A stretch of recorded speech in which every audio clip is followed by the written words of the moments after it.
Doctor George പടനിലത്തിൻ്റെ ജീവിതത്തിലൂടെ നമ്മൾ സഞ്ചരിക്കുകയാണ്. 35 വർഷത്തെ അമേരിക്കൻ ജീവിതാനുഭവങ്ങളാണ് ഡോക്ടർക്കുള്ളത്. സംഭവബഹുലമായിരുന്നു ആ ജീവിതം എന്ന് നമുക്കറിയാം. ഇപ്പോഴും അമേരിക്കയിലേക്ക് പോകുന്നു. അമേരിക്കയിലും നാട്ടിലും മാറി മാറിയുള്ള ഒരു ജീവിതത്തിൻ്റെ ഉടമയാണ് ഡോക്ടർ. അതുകൊണ്ട് തന്നെ നമുക്ക് കൂടുതൽ അമേരിക്കൻ അനുഭവങ്ങൾ ഡോക്ടറോട് തന്നെ ചോദിച്ചറിയാം. ഡോക്ടർ, ഈ അമേരിക്ക എന്ന് പറയുന്നത് നാട്ടിൽ ജീവിക്കുന്ന ആൾക്കാർക്കൊരു സ്വപ്നഭൂമി തന്നെയാണ്. 35 വർഷമാണ് അങ്ങ് അമേരിക്കയിൽ സർജനായി സേവനമനുഷ്ഠിച്ചത്, അവിടെ ജീവിച്ചത്. ഈ 35 വർഷം ഒരു എപ്പിസോഡിൽ ഒതുക്കുക എന്ന് പറയുന്ന അത്ര എളുപ്പമുള്ള കാര്യമല്ല. എങ്കിലും ഓർമ്മയിൽ മങ്ങാന്ന് നിൽക്കുന്ന ചില അനുഭവങ്ങൾ ഞങ്ങളുമായി ഒന്ന് പങ്കുവയ്ക്കാമോ? തീർച്ചയായിട്ടും ടീച്ചറെ, അമേരിക്കൻ ജീവിതം എന്ന് പറയുന്നത് നമ്മുടെ നാട്ടിലെ ആൾക്കാരെ ചിന്തിക്കുന്ന രീതിയിലുള്ള ഒരു സ്വർഗീയാനുഭൂതിയൊന്നുമല്ല. അവിടെ ആളുകൾ വളരെയധികം ബുദ്ധിമുട്ടി കഷ്ടപ്പെട്ട് ജോലി ചെയ്യും. ജോലി ചെയ്യാത്ത ആർക്കും അവിടെ ജീവിക്കാൻ സാധ്യമല്ലാത്ത ഒരു രീതിയാണ്. ഡ്രൈവിങ്ങും ജോലിയും ഇല്ലെന്നുണ്ടെങ്കിൽ ഇത് പാരലൈസ്ഡാണ് അവിടെ. വാസ്തവത്തിൽ ഒരു രീതിയിലും ജീവിക്കാനൊക്കത്തില്ല. പക്ഷേ ഇവിടെ നമുക്ക് കേൾക്കുമ്പോൾ തോന്നും അവിടെ ഒരു മണിക്കൂറിന് $15, $20 കിട്ടുമല്ലോ എന്നാണ്. പക്ഷേ $15, $20 കിട്ടിയാലും നമ്മുടെ ഇവിടെ കിട്ടുന്ന ഏകദേശം അത്രയൊക്കെ വാസ്തവത്തിൽ അതിനുള്ള സ്പെൻഡിങ് പവർ അതിനുള്ള അത്രയേ ഉള്ളൂ. കാരണം എന്ന് വെച്ച് കഴിഞ്ഞാൽ അവിടെ ഒരു വീട് വാടകയ്ക്ക് എടുക്കണമെന്നുണ്ടെങ്കിൽ ഏകദേശം $1500, $2000 ചിലപ്പം വാടക കൊടുക്കേണ്ടി വരും. അതുപോലെ ഒരു കാർ മെയിൻറ്റെയിൻ ചെയ്യാൻ, പിന്നെ ബാക്കി ടെലഫോണ്, വീട് തണുപ്പുള്ള പ്രദേശങ്ങളാണെന്നുണ്ടെങ്കിൽ വീട് ഹീറ്റ് ചെയ്യാനൊക്കെ ചിലപ്പോൾ ഒരുപാട് വലിയ തണുപ്പ് സമയത്താണെങ്കിൽ ഒരുപാട് പൈസയാകും വീടൊക്കെ ഹീറ്റ് ചെയ്യാൻ. അങ്ങനെ ഒരുപാട് ചിലവുകളുണ്ട്. പിന്നെ കാറില്ലാതെ കണ്ട് ജീവിക്കാനൊക്കത്തില്ല. അതുകൊണ്ട് എല്ലാവരും കാറ് മേടിക്കണം, അതിൻ്റെ പേയ്മെൻറ്റ് കൊടുക്കണം, അതിന് പെട്രോൾ അടിക്കണം, അങ്ങനത്തെ ഒരുപാട് ചിലവുകൾ വരുന്നുണ്ട്. അപ്പം വാസ്തവത്തിൽ നല്ല ശമ്പളമില്ലാത്തവർക്ക് അവിടെ ഒന്നും സേവ് ചെയ്യാനായിട്ട് വലിയ ഇത് സാധിക്കത്തില്ല. പക്ഷേ ഇവിടെയുള്ള ആൾക്കാരുടെ പ്രതീക്ഷ എന്നാണെന്ന് ചോദിച്ചു കഴിഞ്ഞാൽ അവർ ഭയങ്കരമായിട്ടൊന്ന് സ്വർഗ്ഗം അവിടെ ലക്ഷക്കണക്കിന് വാരുകയാണ്, ചാക്ക് വെച്ച് വാരുകയാണെന്നൊക്കെ ചില ആൾക്കാർ പറയാറുണ്ട്, ഇവിടുന്ന് പോകുന്ന ആൾക്കാർ. പക്ഷേ അതിലൊന്നും വലിയ അർത്ഥമൊന്നുമില്ല. എല്ലാവരും നല്ലതുപോലെ ബുദ്ധിമുട്ടി ആണ് അവിടെ ജീവിക്കുന്നത്. പിന്നെ അവിടെ ടാക്സ് കൊടുക്കാതെ കണ്ട് യാതൊരു രീതിയിലും കള്ളപ്പണം എന്നുള്ളൊരു കാര്യമില്ല. ആരും ക്യാഷായിട്ട് ഇപ്പം അടുത്ത കാലത്ത് ഞാൻ കേട്ടു ഒരാൾ ഒരു വീട് വാങ്ങിക്കാനായിട്ട്, ഞങ്ങളുടെ അടുത്തുള്ള ഒരു വീട് ഒരു $6 ലക്ഷം വില വരുന്ന വീടാണ്. അത് ഒരാൾ മുഴുവൻ ക്യാഷായിട്ട് വീട് കൊടുക്കാമോ എന്ന് പറഞ്ഞപ്പോഴത്തേക്ക് അയാൾ പോലീസിൽ വിളിച്ച് റിപ്പോർട്ട് ചെയ്യുമെന്ന് പറഞ്ഞു. കാരണം വെച്ചാൽ ഇത്രയും പൈസ കള്ളപ്പണം എവിടുന്നാണ് കൊണ്ടുവരുന്നു എന്നുള്ളതിനെക്കുറിച്ച് പിന്നീട് ചെക്കിങ് ഉണ്ടാകുമെന്നുള്ളൊരു ഭയം കൊണ്ട്. അപ്പോൾ അങ്ങനത്തെ ഒരിതാണ്. അപ്പോൾ അവിടെ എല്ലാം നമ്മൾ ചെക്ക് കൊടുക്കുക, അല്ലെന്നുണ്ടെങ്കിൽ ക്രെഡിറ്റ് കാർഡ് ഉപയോഗിക്കുക. ക്രെഡിറ്റ് കാർഡ് ഉപയോഗിക്കുന്നത് ഒരു വലിയ ഇവിടുത്തെ നമ്മുടെ ഒരു ബ്ലേഡ് പോലെയാണ്. അതിൻ്റെ പലിശ അത് കൂടി പല ആൾക്കാരും ബാങ്ക്രപ്റ്റ് ആകാറുണ്ട് ചിലപ്പോൾ ഈ ക്രെഡിറ്റ് കാർഡിൽ കൂടി. കാണുമ്പോൾ മേടിക്കുക. അവിടുത്തെ അമേരിക്കക്കാർക്കൊരു പ്രത്യേകതയുണ്ട്. ഏതെങ്കിലും ഒരു സാധനം പുതുതായിട്ട് മാർക്കറ്റിൽ വന്നാൽ ഉടനെ മേടിക്കണം നിർബന്ധമാണ്. അപ്പോൾ ചുമ്മാ എടുത്ത് ഈ പ്ലാസ്റ്റിക് കാർഡ് അങ്ങോട്ട് കൊടുത്തു കഴിഞ്ഞാൽ വലിയ വിഷമവും തോന്നുകയില്ലേ. പക്ഷേ പിന്നെ ബില്ല് വരുമ്പോഴത്തേക്കേ ഉള്ളൂ സങ്കടം. എന്ന് പറഞ്ഞാൽ അവിടെ പറയും, ഓരോരുത്തരും പറയും, ഞാൻ രാവിലെ മുതൽ വൈകുന്നവരെ പണിയും തിരിച്ചു വന്നു കഴിയുമ്പോഴത്തേക്കൊന്നുമില്ല കയ്യിൽ. അങ്ങനത്തെ ഇതാണ്. അമേരിക്കയിലെ 80% ആളുകളും റിട്ടയർ ചെയ്യുമ്പോഴത്തേക്ക് 65-ാമത്തെ വയസ്സിലോ 60-ാമത്തെ വയസ്സിലോ ഒക്കെ റിട്ടയർ ചെയ്യുമ്പോഴത്തേക്ക് മിക്കവാറും എല്ലാം പാപ്പരാണല്ലേ. ഇവിടാണ് അതിന്റെ എതിരാ. റിട്ടയർ ചെയ്യുമ്പോൾ നമുക്ക് തീർച്ചയായിട്ടും അവർ സമ്പാദിക്കത്തില്ല. ചിലവാക്ക് കൈ കിട്ടുന്നതിന് മുമ്പേ അത് ചിലവാക്കും. അത് ക്രെഡിറ്റ് കാർഡിനുള്ള ഒരു ദൂഷ്യത. നമുക്കില്ലാത്തത് നമ്മൾ ചിലവാക്കി കഴിയുമ്പോഴത്തേക്ക് പിന്നെ അത് കൊടുത്ത് വീട്ടിയാൽ ഒരിക്കലും കൊടുത്ത് വീട് തരുന്നത്. കാരണം വെച്ചാൽ അവർ ഭയങ്കര 18%, 24% ഒക്കെ പലിശയാണ് അതിന്. അങ്ങനെയുള്ള ഇതാണ്. പക്ഷേ അമേരിക്കയിലെ ഒരു ജീവിതത്തിനുള്ള ഗുണം എന്നാണെന്ന് ചോദിച്ചു കഴിഞ്ഞാൽ നമുക്ക് പ്രൈവസി ഉണ്ട്. പ്രൈവസി എന്ന് പറഞ്ഞു കഴിഞ്ഞാൽ നമ്മുടെ കാര്യത്തിൽ വേറെ ആരും ഇടപെടാൻ പറ്റത്തില്ല. അവിടെ കുടുംബജീവിതത്തിലാണെങ്കിൽ പോലും ശരിയാ, മക്കൾ കല്യാണം കഴിക്കുന്നതിന് മുമ്പ് തന്നെ വേറെ ഫ്ലാറ്റ് എടുത്ത് മാറിക്കണമെന്നാണ്. ഫ്ലാറ്റ് അവർ തയ്യാറാക്കി കഴിഞ്ഞിട്ടേ കല്യാണം കഴിക്കത്തുള്ളൂ. അങ്ങനെയാണ് അവിടുത്തെ ഇത്. പേരൻസിൻ്റെ കൂടെ ഒരിക്കലും നിൽക്കത്തില്ല. പേരൻസിനും അത് ഇഷ്ടമില്ല, അവർക്കും ഇഷ്ടമില്ല. അതുപോലെ തന്നെ 18 വയസ്സ് കഴിഞ്ഞാൽ പിന്നെ പേരൻസിൻ്റെ കൂടെ താമസിക്കണമെങ്കിൽ വാടക കൊടുക്കണമെന്നാണ് നിയമം. അത് അങ്ങനത്തെ ഇതൊക്കെയാണ്. വളരെ പ്രത്യേക നമ്മുടെ ജീവിത രീതിയായിട്ട് വളരെ വ്യത്യസ്തമാണ്. പക്ഷേ എന്നിരുന്നാൽ തന്നെ അവർ അങ്ങോട്ടും ഇങ്ങോട്ടും വളരെ സ്നേഹത്തിലും സന്തോഷത്തിലും കഴിയും. പക്ഷേ വല്ലപ്പോഴുമൊക്കെ ഈ ഹോളിഡേയ്സ്, ക്രിസ്മസ്, ന്യൂ ഇയർ, പിന്നെ ഈസ്റ്റർ അങ്ങനെയുള്ള സന്ദർഭങ്ങളിൽ മാത്രം മിക്കവാറും ജോലി സ്ഥലത്തു നിന്ന് ഇവരൊക്കെ കുടുംബമായിട്ട് വന്ന് ഒരു കുടുംബം എന്നുള്ള രീതിയിൽ ജീവിക്കത്തുള്ളൂ. പിന്നെ പ്രായമായി കഴിഞ്ഞാൽ പിന്നെ പലപ്പോഴും ഈ ഒന്നും മക്കൾക്കും കൊച്ചുമക്കൾക്കും ഒന്നും സമയം കാണത്തില്ല വിസിറ്റ് ചെയ്യാനായിട്ട്. അപ്പോൾ ചിലപ്പോൾ നേഴ്സിംഗ് ഹോമിലൊക്കെ അടിഞ്ഞ് കുടുംബമൊന്നും ഇല്ലാതെ നിരാശപ്പെട്ട് കഴിയുന്ന ഒരുപാട് ആൾക്കാരുണ്ട്. അപ്പോൾ അമേരിക്കൻ ജീവിതം എന്ന് പറയുന്നത് അത്ര വലിയ സ്വർഗ്ഗമൊന്നുമല്ല. പക്ഷേ നല്ലപോലെ ജോലി ചെയ്യുകയും ചിട്ടയായിട്ട് ജീവിക്കുകയും ചെയ്യാമെന്നുണ്ടെങ്കിൽ നമുക്ക് എന്ത് വേണേലും സാധിക്കും, എവിടം വരെ വേണേലും ഉയരാം. നല്ലപോലെ ജോലി ചെയ്യുന്നതിന് അവിടെ ജാതിയോ മതമോ ഒന്നും നോട്ടമില്ല. നമ്മൾ ജോലി ചെയ്യുന്ന മിടുക്കരാണെന്ന് കാണുകയാണെങ്കിൽ നല്ല പ്രൊമോഷൻ, നല്ല ശമ്പളവും ഒക്കെ കിട്ടും. നമ്മുടെ ഇവിടുന്ന് ഇന്ത്യയിൽ നിന്ന് പോയ ആൾക്കാർ വാസ്തവത്തിൽ അവിടെയുള്ള പ്രധാനപ്പെട്ട സ്ഥാപനങ്ങളിലൊക്കെ തലപ്പത്തുണ്ട്. ഇന്ത്യക്കാരെക്കുറിച്ച് വളരെ ബഹുമാനത്തോടു കൂടിയാണ് അവർ കണക്കാക്കുന്നത്. കാരണം വെച്ചാൽ നമ്മൾ ഭയങ്കര ബുദ്ധിമാന്മാരാണെന്നാണ് അവർ പറയുന്നത്. പക്ഷേ അവരെപ്പോഴും ചോദിക്കാറുണ്ട്, നിങ്ങളെപ്പോലെ ബുദ്ധിയുള്ള മനുഷ്യരുള്ള ഈ നാട് ഇത്ര അതപ്പതിച്ച് കിടക്കുന്നത് എന്നാണ്. കാരണം എന്നാന്ന് വെച്ച് കഴിഞ്ഞാൽ അവിടെ ചെന്ന് കഴിയുമ്പോൾ എല്ലാവരും ജോലി ചെയ്യും. ഇവിടെ ജോലി ചെയ്യാതെ കണ്ട് എങ്ങനെ പൈസ ഉണ്ടാക്കണം? നമ്മുടെ സർക്കാർ ഉദ്യോഗസ്ഥന്മാരെ പോലെ ജോലി ചെയ്യാതെ കണ്ട് എങ്ങനെ റിട്ടയർ ചെയ്യാമെന്ന് നോക്കുകയാണ് അവരുടെ ഉദ്ദേശം. വേറൊന്നുമല്ല, ആ ബെനിഫിറ്റ്സ് എല്ലാം കിട്ടണം, പക്ഷേ ഒരു ഉത്തരവാദിത്വമില്ല. അവിടെ അതേസമയം അതല്ല, ജോലി ചെയ്തില്ലെങ്കിൽ ഒരു രക്ഷയില്ല. അത് കാരണം ആളുകൾ ഉത്തരവാദിത്വത്തോടുകൂടി ഇവിടെയൊക്കെ ഉഴപ്പി നടന്ന ആൾക്കാരൊക്കെ അവിടെ വന്നു കഴിഞ്ഞ് മാത്രം പൈസ ഉണ്ടാക്കുന്നത്. അവരൊക്കെ ജോലി ചെയ്യും, അതിനൊക്കെ ഇത് കിട്ടുന്നുണ്ട്. അപ്പോൾ ആ ജോലി ചെയ്യാനുള്ള അതുപോലെ അവിടെയുള്ളൊരു വലിയ ഗുണം എന്നാണെന്ന് ചോദിച്ചു കഴിഞ്ഞാൽ ഏത് ജോലിയും ആൾക്കാർ ബഹുമാനത്തോടു കൂടിയാണ് ചെയ്യുന്നത്. അതാണ് സന്തോഷത്തോടു കൂടിയാണ്. അതെ, ജോലിയെ ബഹുമാനിക്കും. എൻ്റെ മക്കളെ 16 വയസ്സായപ്പോഴത്തേക്ക് അവർക്ക് ഒരു മൂത്ത മകൻ അവിടെ ഈ ഒരു ഫാക്ടറി പോയി, ഈ റബ്ബർ ഫാക്ടറി ആയിരുന്നു. അവിടെ 4000 ഡിഗ്രി ടെമ്പറേച്ചറുള്ള ഓവൻ്റെ അകത്തേക്ക് ഈ റബ്ബർ പുഷ് ചെയ്യണം. അതായിരുന്നു അവൻ്റെ ജോലി. 3 മാസത്തേക്കേ ഉള്ളൂ. ജൂൺ ജൂലൈ ഓഗസ്റ്റ് ഈ 3 മാസം അവധിയാണ്, സമ്മർ വെക്കേഷൻ എന്ന് പറയും. അപ്പം അവിടെ പോയി ഇതിങ്ങനെ ചിലപ്പോൾ രാവിലെ രാത്രി നൈറ്റ് ഷിഫ്റ്റ് ആയിരുന്നു.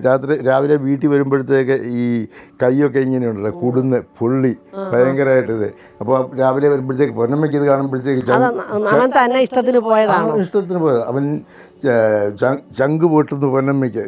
എന്തിനാണ് ഇത് ജോലിക്ക് വിടുന്നത്? ഞാൻ പറഞ്ഞു, മോനെ നിനക്ക് ഇഷ്ടമില്ലെന്നുണ്ടെങ്കിൽ പോകണ്ട. അന്നേരപ്പോഴത്തേക്ക് അവൻ പറഞ്ഞു, mummy, winners never quit and quitters never win. അതുകൊണ്ട് don't talk me out of it എന്നും പറഞ്ഞ് അവൻ ജോലിക്ക് പോകും. അങ്ങനെ അതെ, അങ്ങനെ എല്ലാവരും. പക്ഷെ അവൻ പറയുമായിരുന്നു, ആ ഫാക്ടറിയിൽ പോയി ജോലി ചെയ്തുകൊണ്ട് ഇവിടെ തിരിച്ചു വന്ന് ജോലി ചെയ്യരുത്, അതുകൊണ്ട് പഠിക്കണമെന്നുള്ളൊരു നല്ല അതാണ് അതിൻ്റെ പ്രത്യേകത. അവിടെ അതുപോലെ എല്ലാവരും എത്ര ധനവാന്മാരാണെന്ന് പറഞ്ഞാലും ശരിയാണ്, ആ 16 വയസ്സ് കഴിയുമ്പോഴത്തേക്ക് അവർ സ്വന്തമായിട്ട് ജോലിക്ക് പോകും. ആ ജോലിയിൽ നിന്നുണ്ടാക്കുന്ന പൈസ കൊണ്ട് ഇവരെങ്ങനെ വെച്ചാൽ സാറ്റർഡേയും സൺഡേ ഈവനിങ്ങിലൊക്കെ ഈ പിള്ളേരെല്ലാം കൂടെ ഒന്നിച്ച് പോയി പീസ കഴിക്കുക, പാർട്ടി കൂടുക, അതിനൊക്കെ ചിലവാക്കുന്ന ഇവരുടെ പേഴ്സണൽ മണിയാണ്. വീട്ടിൽ നിന്നൊന്നും കൊടുക്കത്തില്ല. പഠിക്കാനുള്ള പൈസയൊക്കെ കൊടുക്കും. അങ്ങനെയുള്ള അതും 18 വയസ്സ് വരെ. പിന്നെ അത് കഴിഞ്ഞ് കോളേജിലൊക്കെ പോകുമ്പോഴത്തേക്ക് അവിടെ എല്ലാം ലോണൊക്കെയാണ്. ഏതായാലും എൻ്റെ ജീവിതത്തെക്കുറിച്ച് ചോദിക്കുകയാണെന്നുണ്ടെങ്കിൽ എനിക്ക് വളരെ സന്തോഷപ്രദമായ അനുഭവമാണ് ഉണ്ടായിട്ടുള്ളത്. കാരണം എന്നാണെന്ന് വെച്ച് കഴിഞ്ഞാൽ എല്ലാവരുമായിട്ടും വളരെ സൗഹൃദത്തിലാണ് ഞാൻ പെരുമാറിക്കൊണ്ടിരുന്നത്. എല്ലാവരും മര്യാദയില്ലാതെ ആരോടും സംസാരിക്കുകയോ അങ്ങനത്തെ ഒരു രീതി അല്ലാതിരുന്നത് കൊണ്ട് അവർക്കും ഒരു പ്രശ്നം ഉണ്ടായിരുന്നില്ല. ആകെപ്പാടെ എനിക്ക് അമേരിക്കയിൽ പോയിട്ട് ട്രെയിനിങ് കാലത്ത് പ്രശ്നം ഉണ്ടാക്കിയത് നമ്മുടെ ഒരു ഇന്ത്യക്കാരനൊരു ഡോക്ടർ, ഇന്ത്യക്കാരൻ തന്നെ. അയാളെ ഇവിടെ ഈ ഇക്ബാൽ സിംഗ് എന്നും പറഞ്ഞ ഒരു ഓർത്തോപീഡിക് സർജനായിരുന്നു. അങ്ങേരെ ഇന്ത്യക്കാരനാണെന്നും പറഞ്ഞാണ് എല്ലാവരോടും പറഞ്ഞുകൊണ്ട് നടന്നത്. അവസാനം മനസ്സിലായി ഇയാൾ പാകിസ്ഥാൻകാരനായിരുന്നു. ഇന്ത്യ ഡിവൈഡ് ചെയ്യുന്നതിന് മുമ്പ് ഇയാൾ അമേരിക്കയ്ക്ക് പോയത്. അപ്പോൾ ഇയാൾ എങ്ങനെയെന്ന് ചോദിച്ചു കഴിഞ്ഞാൽ പുള്ളി ഭയങ്കര മടിയനാണ്. ഈ റെസിഡൻസിനെ എന്തെങ്കിലും ഒരു ആദ്യമേയൊക്കെ ട്രെയിനിങ്ങിന് ചെല്ലുമ്പോഴത്തേക്ക് രോഗികളെ കാഷ്വാലിറ്റി കാണുകയാണെങ്കിൽ ഡോക്ടറെ വിളിക്കും, അങ്ങേര് വരും, എന്താ ചെയ്യേണ്ടതെന്ന് അങ്ങനെ പഠിപ്പിച്ചു തരിക. ഇങ്ങേർക്കാവൊന്നും കഴിയത്തില്ല. പുസ്തകം നോക്കി വായിച്ചു രോഗിയെ ചികിത്സിച്ചോണമെന്ന് പറഞ്ഞു. ഒരു ദിവസം ഒരു രോഗിയുടെ കാല് മുറിച്ച് കളയേണ്ടി വന്നു ഇയാൾ വരാഞ്ഞത് കാരണം. അത് കാരണം അയാൾ വലിയ പ്രശ്നത്തിലാക്കി. അയാൾ എൻ്റെ തലയിൽ അത് കെട്ടിവെക്കാൻ നോക്കി. പക്ഷേ ഞാനതെല്ലാം ചാർട്ടിൽ കണക്കിന് എഴുതി വെച്ചിരുന്നു, പുള്ളി ഇങ്ങനെ കാണിക്കുന്നത് കൊണ്ട്. അവരത് ഡോക്ടേഴ്സ് മീറ്റിങ്ങിൽ വായിച്ച് നോക്കിയപ്പോഴത്തേക്ക് എൻ്റെ കുറ്റമല്ല, ഞാൻ ചെയ്ത ഏറ്റവും ഉത്തമമായ കാര്യം. അങ്ങനെ ആ പുള്ളി അത് കഴിഞ്ഞ് വെച്ച് ഒരുപാട് ശല്യം ചെയ്യാനായിട്ട് നോക്കി എനിക്ക് എതിരായിട്ട്. അതല്ലാതെ കൊണ്ട് വേറെ അവിടുത്തെ അമേരിക്കൻ ഡോക്ടേഴ്സിൽ നിന്നും ഒരു പ്രശ്നവും ഉണ്ടായില്ല. അവരൊക്കെ ഞാനവിടെ പ്രാക്ടീസ് ചെറിയ ടൗണിൽ പോയി ചെയ്ത് ചെന്നപ്പോഴത്തേക്ക് അവരുടെ കമ്പ്യൂട്ടറും മേശയും അതും ഇതും എല്ലാം എനിക്ക് ഫ്രീ ആയിട്ട് അത് കൊണ്ടുപോയിക്കോളാമെന്നും പറഞ്ഞ് അങ്ങനെ വളരെ പ്രോത്സാഹിപ്പിക്കുകയായിരുന്നു. അതുപോലെ ഞങ്ങൾ അമേരിക്കയിൽ ചെന്ന് കഴിഞ്ഞിട്ടാണെങ്കിലും ആ നാട്ടുകാർ വളരെ സന്തോഷപ്രദമായിട്ട് പെരുമാറിയിരുന്നു. പിന്നെ ഇതാണ് അവിടെ അമേരിക്കയിലെ ഇവിടുന്ന് ചൊല്ലുന്ന ആളുകൾക്ക് അമേരിക്കയിൽ ചെന്ന് കഴിഞ്ഞാൽ ഒരു വലിയ പ്രശ്നമുണ്ട്. നമ്മളെ അവർ സ്വീകരിക്കത്തില്ല എന്നുള്ളൊരു ചിന്ത, ആ ധാരണ മനസ്സിലുള്ളത് കാരണം ഇവരുണ്ട് എപ്പോഴും ആ ഒരു കോംപ്ലക്സ്. ഞാൻ ഇവിടെ പോയപ്പോഴത്തേക്ക് അവിടെ അമേരിക്കയിൽ ചെന്ന് കഴിഞ്ഞപ്പോഴത്തേക്ക് ഞാൻ തീരുമാനിച്ചൊരു കാര്യമോ, നമ്മൾ നാട്ടുകാരാണ്, എല്ലാവരും നാട്ടുകാരാണെന്ന് വിചാരിച്ച് അവരോട് അങ്ങനെ പെരുമാറുക. അത് കാരണം ഒരു പ്രശ്നവും ഉണ്ടായില്ല. എല്ലാവരും ഞങ്ങളോട് ചോദിക്കുമായിരുന്നു, ഇന്ത്യക്കാരിൽ നിങ്ങളെന്നെ ഇത്ര വ്യത്യസ്തരായിട്ട് പെരുമാറുന്നത് എന്നാണെന്നുള്ളത് അവർ ചോദിക്കുമായിരുന്നു. അപ്പോൾ അങ്ങനെ അമേരിക്കയിലെ വാസ്തവത്തിൽ എനിക്ക് ഒരുപാട് രോഗികളുണ്ടായി. ഞാൻ അമേരിക്കയിൽ നിന്ന് പ്രാക്ടീസ് നിർത്തി പോരാൻ നേരം ഒരുപാട് രോഗികളൊന്ന് കരയുകയൊക്കെ പോകരുത് എന്നും പറഞ്ഞ് വലിയ ഇതായിട്ട് ഭയങ്കര വലിയ ഒരു ഇത് അവിടുത്തെ രോഗികളെ, അവിടുത്തെ നമ്മുടെ പേഷ്യൻസിനെ വിട്ടുപോരുന്നതായിരുന്നു ഏറ്റവും ബുദ്ധിമുട്ടുള്ള ഒരു പ്രശ്നം. അവിടുത്തെ ഇൻകം വേണ്ടാന്ന് വെക്കുന്ന ഒന്നുമല്ലായിരുന്നു ആ രോഗികളോട് നമ്മൾ ചെയ്യുന്ന. കാരണം ഒരുപാട് പേര് എന്നെ വിശ്വസിച്ചു. അവർ എപ്പോൾ വേണമെങ്കിലും ഒരു രോഗം മാത്രമല്ല, എന്ത് പ്രശ്നത്തിനാണെങ്കിലും എന്നെ വിളിച്ചു കഴിഞ്ഞാൽ ഞാൻ അവരോട് സംസാരിക്കും. We are losing a friend എന്നാണ് അവർ പറഞ്ഞു, അല്ലാണ്ട് ഡോക്ടർ എന്നല്ല. നമുക്കറിയാലോ, ഒരു ഡോക്ടർമാരിലെ വ്യത്യസ്തനാണ് സർജന്മാര് അല്ലേ. മനുഷ്യ ശരീരത്തിൽ കത്തിവെക്കാൻ ദൈവം അനുവദിച്ചിട്ടുള്ള ഒരു വിഭാഗം അത് സർജൻസ് ആണ്. അപ്പോൾ ആ ഒരു വലിയ പദവിയിലായിരുന്നല്ലോ ഡോക്ടർ. അതെ ആ പദവി ഉണ്ടായിരുന്നു. അത് വളരെ വലിയ ബഹുമാനത്തോടു കൂടിയാണ് എല്ലാവരും പെരുമാറിയത്. ആരും അങ്ങനെ നമ്മളെ പുറത്തുനിന്ന് വന്ന ഒരാളാണെന്നോ, ഞാൻ പിന്നെ പുറത്തുനിന്ന് വന്ന ആളാണെന്ന് ചിലപ്പം എന്നോട് ചില ആൾക്കാർ ചുമ്മാ തമാശ എന്ന് പറയായിരിക്കും. എൻ്റെ തൊലിയെ നോക്കിക്കഴിഞ്ഞാൽ നിങ്ങൾക്ക് തോന്നുമായിരിക്കും. ഞാൻ പറഞ്ഞു, ഞാൻ കുറച്ചേറെ കാലം വെയിലത്ത് നിന്ന് ഇതാക്കി എടുത്തതാണ്. നിങ്ങളൊക്കെ ഫ്ലോർഡായി പോയി ലോഷൻ എന്താ വെച്ചാൽ നിങ്ങളൊക്കെ ഈ നിറവാക്കുന്നത്, ഇത് ദൈവദത്തമാണെന്ന് പറയാം. പിന്നെ അതുപോലെ തന്നെ അവിടെ ചെന്ന് കഴിഞ്ഞല്ലേ ഡോക്ടർ ഈ ബിരുദാനന്തര ബിരുദങ്ങളെ ഈ FRCS FSCS ഒക്കെ എടുത്തത്. അപ്പോൾ അതൊരു സാമർഥ്യത്തിൻ്റെ തെളിവാണ്. തീർച്ചയായിട്ടും അതൊരു വലിയൊരു എയിമായിരുന്നു. അവിടെ പോകുമ്പോഴത്തേക്ക്, അമേരിക്കയ്ക്ക് പോകുമ്പോഴത്തേക്കുള്ള ഒരു പ്രധാന എയിം അതിനു വേണ്ടിയിട്ടാണ് വാസ്തവത്തിൽ പോയത്. ഇവിടെ MS ചേരാനൊത്തില്ല, അതുകൊണ്ട് അവിടെ പോയി അവിടെ FRCS FACS എടുത്തു കഴിഞ്ഞ് തിരിച്ചു പോരണമെന്നുള്ള ഉദ്ദേശത്തിൽ തന്നെയാണ് പോയത്. പക്ഷേ ഞങ്ങളെ ചെറിയ ടൗണിൽ ചെന്ന് കഴിഞ്ഞ് 2 കൊല്ലം കഴിഞ്ഞ് ഞങ്ങൾ തിരിച്ചു പോരാനായിട്ട് FACS കിട്ടിക്കഴിഞ്ഞപ്പോഴത്തേക്ക് പോരാനായിട്ട് ഒരുങ്ങി. പക്ഷേ നാട്ടുകാർക്ക് ഭയങ്കര എന്ത് ചെയ്താൽ അവർ സമ്മതിക്കത്തില്ല വിടാനായിട്ട്. പിന്നെ ആ സ്നേഹത്തിൻ്റെ ഒരു ഭാഗം ഇവരെ വിട്ടുപിരിച്ച് പോയി നാട്ടിൽ വന്നു കഴിഞ്ഞാൽ ചിലപ്പം പലയിടത്തും പോയി കഴിഞ്ഞാൽ ചിലപ്പോൾ തല്ല് വരെ കൊണ്ടുവന്ന് വരും. ഇതേസമയം ഇവിടെ ഒരു നല്ലൊരു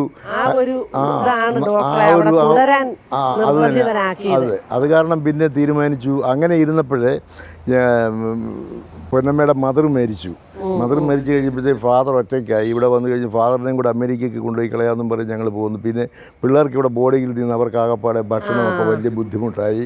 അത് കാരണം പിന്നെ ഞങ്ങളെ മക്കളെയും കൂടെ അങ്ങ് കൊണ്ടുപോകുകയായിരുന്നു. പൊന്നമ്മയുടെ എത്ര വയസ്സായപ്പം കൊണ്ടുപോയി ഇവിടുന്ന്? ഒരു ഏകദേശം ഹൈസ്കൂളിലൊക്കെ ആയപ്പം കൊണ്ടുപോയോ? 9 വയസ്സായിരുന്നു മൂത്ത മകന്, മറ്റവനെ 7 വയസ്സും. അതെ അവിടെ കൊണ്ടുപോയി. അവിടെ അവർക്കും സ്കൂളിലൊന്നും ബുദ്ധിമുട്ടൊന്നുമില്ലായിരുന്നു. എല്ലാവരും വലിയ സന്തോഷത്തോടു കൂടിയായിരുന്നു അവരെ സ്വീകരിച്ചതും. ടീച്ചേഴ്സും കൂടെയുള്ള പിള്ളേരും ഒക്കെ വളരെ ഫ്രണ്ട്ലി ആയിരുന്നു. അത് കാരണം ഒരു പ്രശ്നവും ഞങ്ങൾക്ക് അങ്ങനെ ഒന്നും ഉണ്ടായില്ല. അമേരിക്കയിൽ നിന്ന് ഈ 2 കൊല്ലം കഴിഞ്ഞ് പോരാൻ ആൾക്കാരുമായി വിട്ടുപിരിയാനുള്ള ബുദ്ധിമുട്ട് കൊണ്ടും പിന്നെ ഏതായാലും പിള്ളേർക്ക് അവിടെ പഠിക്കണമെന്ന് താല്പര്യം വന്നതുകൊണ്ടും അങ്ങനെ പല കാരണങ്ങൾ കൊണ്ട് ഞങ്ങളെ ഓരോ വർഷം എന്നാൽ 2 കൊല്ലം കൂടെ കഴിഞ്ഞിട്ട് പോയി കളയാം, 2 കൊല്ലം കൂടെ കഴിഞ്ഞിട്ട് പോയി കളയാം എന്നിങ്ങനെ പറഞ്ഞ് നീട്ടി ഞാട്ടാണ് ഇങ്ങനെ 29 കൊല്ലം അവിടെ പ്രാക്ടീസ് ചെയ്തത്, 5 കൊല്ലത്തെ ട്രെയിനിങ് കൂടാതെ. അമേരിക്കയാണ് ജീവിച്ചതെങ്കിലും നമ്മുടെ മനസ്സെപ്പോഴും ഇന്ത്യയിൽ തന്നെയായിരുന്നു. ഇവിടെ വന്ന് കുറക്കാലെങ്കിലും ജീവിക്കണമെന്ന് വലിയ ആഗ്രഹമായിരുന്നു. പക്ഷേ ഓരോ സമയത്തും ഇങ്ങനെ അവിടെ വിട്ടുപോരുന്നതിലും വിട്ടുപിരിയുന്നതിലും പിള്ളേരുടെ വിദ്യാഭ്യാസവും അതും ഇതുമൊക്കെ കാരണങ്ങൾ കൊണ്ട് ഞങ്ങൾ ഓരോ വർഷവും നീട്ടി കൊണ്ടുവന്നാണ് 29 വർഷം പ്രാക്ടീസ് ചെയ്ത് 5 കൊല്ലം ട്രെയിനിങ് കഴിഞ്ഞ് 35 വർഷം തികയുന്നതിന് മുമ്പേ റിട്ടയർ ചെയ്തു. MS-ന് നാട്ടിൽ പഠിക്കാൻ സാധിക്കാത്തത് കൊണ്ട് അമേരിക്കയിൽ ചെന്ന് ഈ ബിരുദാനന്തര ബിരുദങ്ങളൊക്കെ നേടി അധികം താമസിയാതെ ഇനി തിരിച്ചു വരണമെന്നാണ് ഡോക്ടർ ആഗ്രഹിച്ചത്. പക്ഷേ അമേരിക്കൻ ജീവിതം അദ്ദേഹത്തിൻ്റെ മനസ്സാകെ മാറ്റി. കാരണം അമേരിക്കക്കാർ മിടുക്കനായ ഈ സർജന് നൽകിയ ആ ഒരു സ്നേഹവും പരിഗണനയും ഒക്കെ ഡോക്ടറിനെ അവിടെ കുറേ വർഷങ്ങളിൽ കൂടി നിർത്തുവാൻ പ്രേരിതനാക്കിയെന്നാണ് നമ്മൾ മനസ്സിലാക്കുന്നത്.